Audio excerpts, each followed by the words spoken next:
you can see this is the tools that we can use.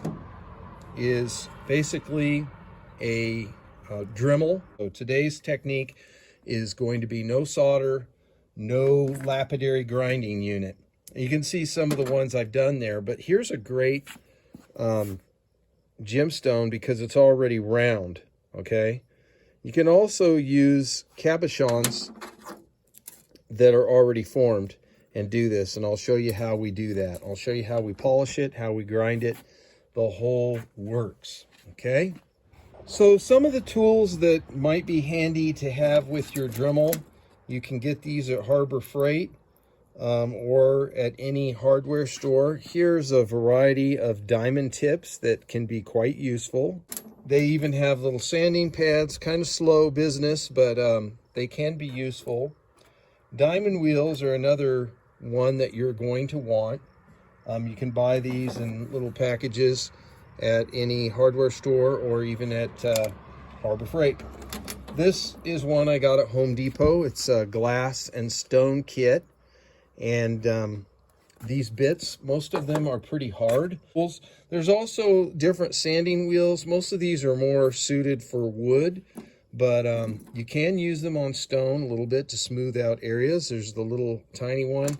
You can see you just tighten the little screw on the top, and then you can fit the little sanding barrel on top. So all these tools are valuable for the process. There's even other diamond bits that you can put on your Dremel. They're a little bit big, but they will fit once you modify the chuck. You can use these bigger ones to grind as well. Some sandpaper. I would suggest a flat surface. A breadboard works good. This will work good enough for what we're doing. I've got some 150 grit down to 600 grit, all different sizes, 200, 300 grit, 320 grit. So all different types of sanding to get it smooth. Another thing you're going to want for your Dremel is these buffing wheels. They're like a cotton material, and you can use a polishing compound. We can use tin oxide, use iron oxide or tin oxide, and those will polish up real good. So those are what we're going to need. Also, if you're going to mount it, you're going to need some silver. I have a couple different types here. They're square. I like the square. You can use round. This is a very small 24 gauge sterling silver wire. Here you have a heavier gauge square wire, 16 gauge. This one's pretty cool, and I'll show you how to do that. Also, you'll probably want some thinner sterling silver wire. Here we have some sterling silver 24 gauge. Anything like that or even thinner for the finishing wrap is good. And then you will either need to buy a chain, or you can buy the hooks and stuff and buy rolls of chain or whatever you want. Make your own chains if you want. It's all up to you. Okay, so you'll also need a couple of needle nose pliers, something to cut with, and perhaps a small file. These can be found at any hardware store or Harbor Freight if you're really tight on money. And then some kind of a glue, probably a jeweler's glue, or even cement, just, you know, super glue. A drop of that will work. Any of those things will work. Something to spray water or get water on your surfaces while you're working. And then your dust mask and eye protection you would want to have as well. All right, we're really going to fast forward through this. So we're really going to go fast through this. This one here, we don't need to cut any shape or anything on it. It's fine the way it is. This one, I'm not going to make a huge giant stone like that. Although if we wanted to make this into something, we would just flatten these edges out better and round off some of these corners, and then we would be ready to go. But instead, what we'll do is we'll pick out an interesting spot on this. This is pretty hard stuff, probably about 7 on the hardness scale. I kind of like that lightning bolt right through there. That looks pretty cool. So I think I'll just concentrate on that. It's pretty cool. I hate to waste any of the stones, so you know what? I'll come down here toward the bottom a little bit and try to make use of the stone. All right. Whiskey.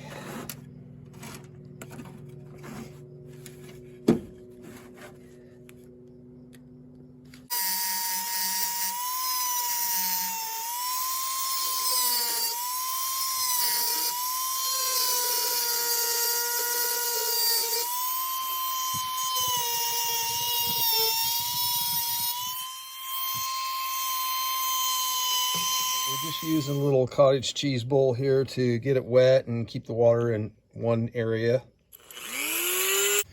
All right, so we've been doing it for about 5 or 10 minutes here. I'm starting to cut through on the other side a little bit. So we're making progress.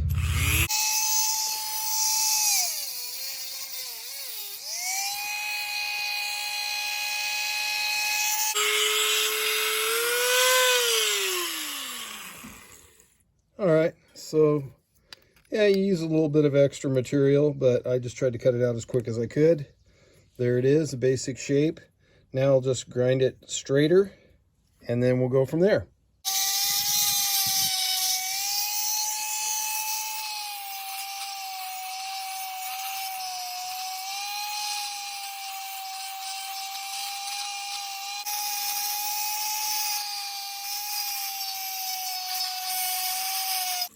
All right, so that's about it right there. I mean, I got a basic shape. I'm going to hit it with some sandpaper, and then I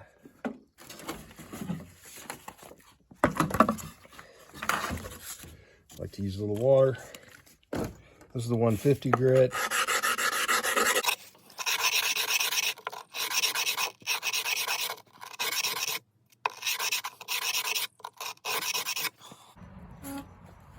So here's some 320. So what I can do is put a little, go with a finer grit, try to get a little polish out of the stone. 600 grit.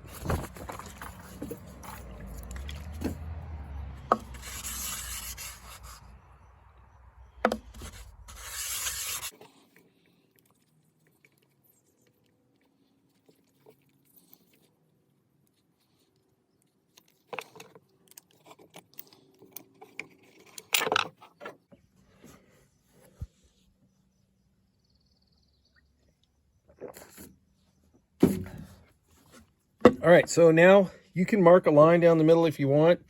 I like the skin on this one here. So what we'll do is we'll just cut grooves around these, and I'll show you the next step. Get you a diamond bit with a point on it. It's probably easier. If you want a bigger groove, you can use a bigger bit, obviously. This is the one I like because it does kind of follow its way. So let's get on with the show.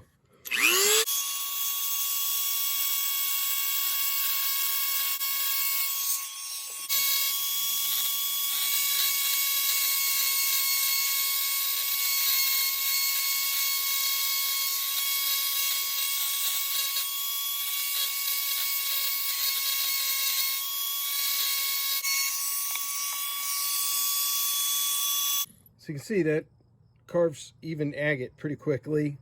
The trick is to start your knot straight, and once you get this first part, that will guide you to be able to stay in the middle a lot better. So get the first part started, and then it's easy. It's a lot easier after that.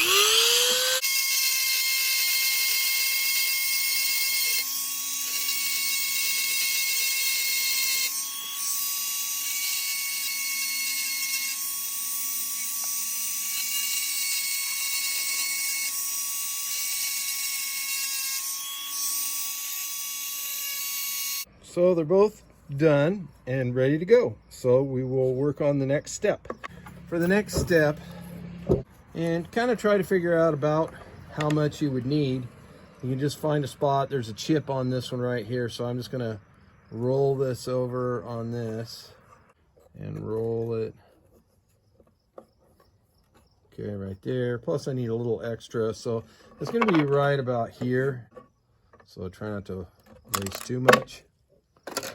This actually might shrink up too. So basically what you can do, you can just use this square wire around there if you want. That's one option. Also, you can take and hold one end, and you can hold this end, and you can twist it. It's kind of cool if you have a pair of vice grips or something that you can put on there on one end, and you put the other end on a file, and then just twist it, because otherwise you'll mess up the end here. And it tends to want to twist on one side more than the other.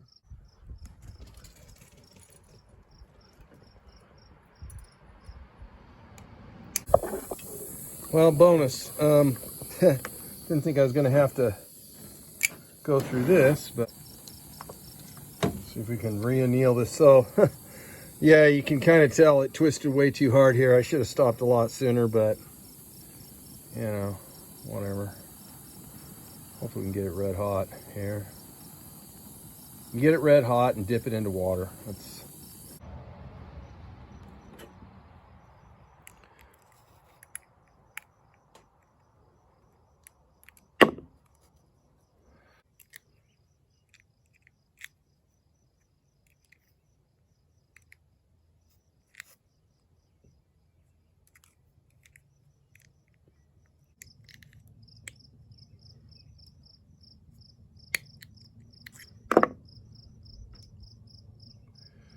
okay. That will hold it in right there. Okay. Bend them at the top and cinch them in together, and that'll hold it in. So next, what you need, doesn't take much.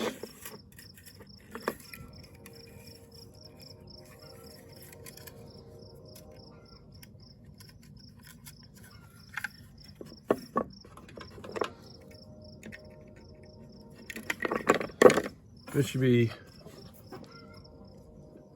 more than enough. This is the hard part. So try to hold it together tight as you can. And then wrap this down around the bottom as tight as you can. Once you get a couple wraps on there, holds it in place, you're pretty good. And then you can wrap it around, okay? Now, to make a bezel, rounded pliers work pretty good, and you can do that. Figure out what side you want to be the front. You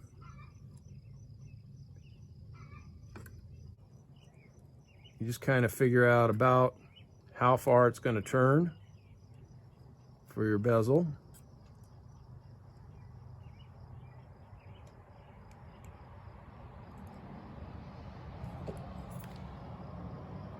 I got that in the camera good. See if we can get in a little tighter here. Same thing with this one.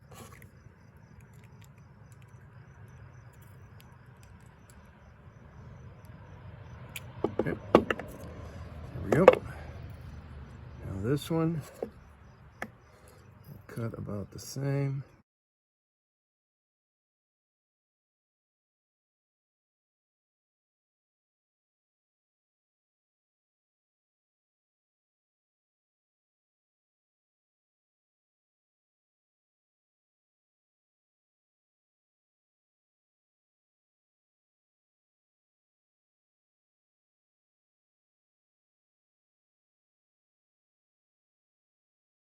Am I in the frame? Nope.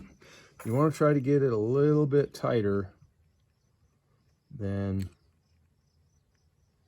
the actual stone fits, so that you can make sure all these grooves are in place, like so. Okay, it's all in there. And then, like, I have slack right there, so we'll just bend this up a little bit and back here. And then, oop, gotta be careful it doesn't go spoing. That's not good. Spoing's not good. So let's see what the other side looks like. Yeah, the other side needs work too. So I should have picked a better stone, or should have polished it more. Anyway, once you're right there, you can use these, and then boom, I'm right there. That's where we can start wrapping the small wire and come together with it, okay? You could try crisscrossing it. I don't think it turns out good that way. It's gotta meet like that to look nice. Here, when you use the soft wire and you twist it, it comes out nice and even and looks very good. And then you do the, this is some rhodonite right here. And then you do the nice bezel and you're good. That's how easy it is. If you have a cabochon, this, here's some chrysoprase. Again, it was nice, soft copper, soft drawn silver, sterling silver. It twists very easily. And then I've wrapped it extra on the top. You can always wrap a little more and glued it. It looks very nice. Here's just some boulder rock, just polished by hand. Very, you know, got a little bit of turquoise in there. Looks pretty cool. And it even needs to be cleaned up a little bit. It's kind of dusty. But just ground a little hole in there, couple twists, a bezel, and there you go. And I sell these, when I have rock shows, these often sell quite a bit. People love these. And I put a little hardener on it just to keep it more solid, stabilizer. But there you go. So hopefully you enjoyed today's show. Again, that didn't twist very good because it wasn't annealed. So that was kind of a bad example. But if it's soft, it will twist really nicely. I hope you enjoyed today's show. Until next time, remember, rockhounds don't die, they petrify.